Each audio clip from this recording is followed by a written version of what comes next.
This is a padded pistol belt that's been set up for use with a 1911. It's an ice tactical padded belt with a S.O.Tech rigger's belt fed through the middle there.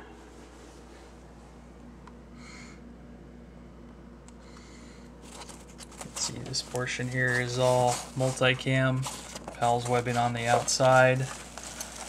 The inside has kind of a wicking mesh coating with a thick, probably ½ inch or so pad in it.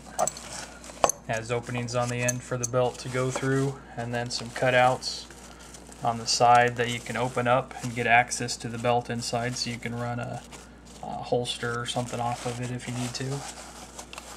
And then that kind of flaps down and covers the outside there. That ice tactical belt was on order for probably a year and a half, closer to 2 years, before he finally got it. That was a huge fiasco that a lot of people aren't too happy with ice probably right now. A couple of other items on here. We've got a Safariland 6004 left-handed holster for a 1911 with a Surefire X300 light on it. The rotating hood assembly on it. This one, we took the top strap off so you can raise it up higher on your leg, get quicker access to it. That included shortening the strap behind it a little bit. Still had enough room to loop over the belt there. And still have one strap on the leg to kind of retain it down in. That's a Springfield Operator. This is a Gemtech lanyard that's on it. Not sure really why I run it on there. I'm not a big fan of lanyards. They get in the way, they catch on stuff. You're always putting tension against them when you're drawing the gun. Kind of handy, I guess, if you're an operator that needs it, and if you drop your pistol in the water, you lose it. But for civilians, kind of pointless.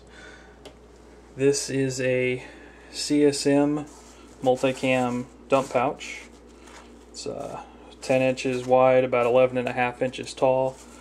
Has 3 grommets in the bottom for drainage and getting sand and stuff out of there when you're crawling around on the ground.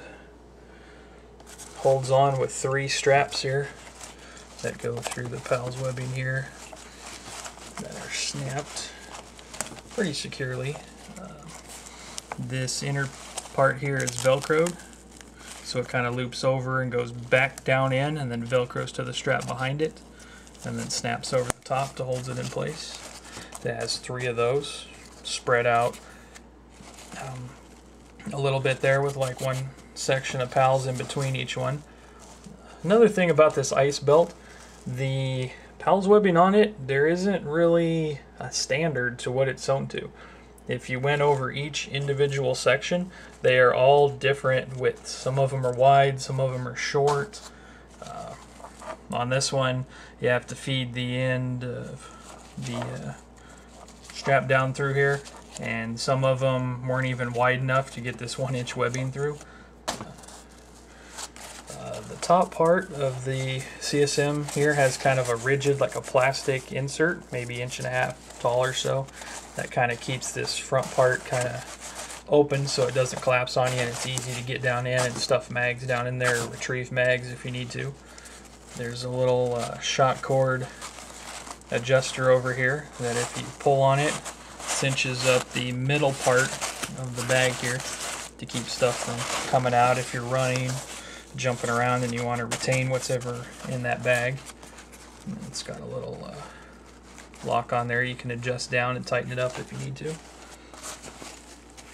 On the back side is a big square of female Velcro and a strap on the back side here that you can pull through that has male Velcro on both sides. What that allows you to do is roll up the dump pouch and then loop that over the top of it, and it keeps it up out of the way if it's not in use. Kind of a handy feature.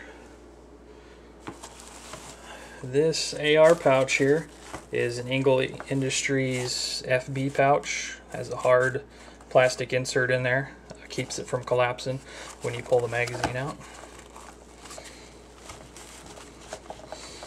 It's been a while since a magazine was pulled out of this one, apparently.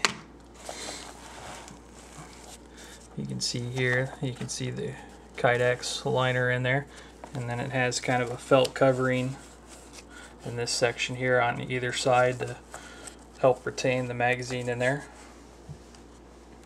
That is in Ranger Green.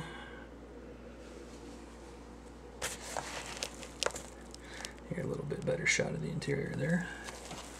And this front pouch here is a Emdom 604, which was designed, I guess, in conjunction with Military Moron. Gave them some input on that. It's designed to hold 6 1911 mags or 4 Glock mags, which is kind of handy because a lot of people have both Glock and 1911s, and you can have one magazine pouch set up and swap back and forth between the magazines there. There's the Emdom USA logo. Velcro closures on here, or you can tuck them kind of in the back and Velcro them out of the way if you wanted them out of the way for a quicker access to your magazines there. This takes up 2 spots on the PALS webbing behind it there. The Eagle FB pouch also takes up 2 spaces. The dump pouch, if you're running it off of here, would take up about 5 spaces. And of course the lanyard here only takes up 1.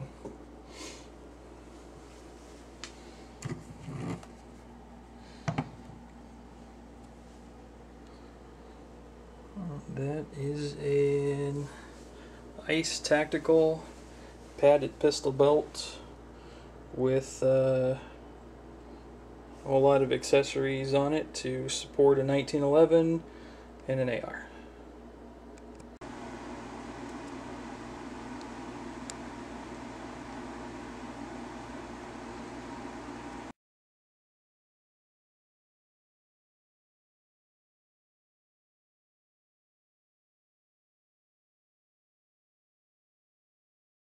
The guys and gals of GunWebsites.com encourage you to take a CCW class every year, practice at least once a month, and carry every day. Thanks for watching GunWebsites.com.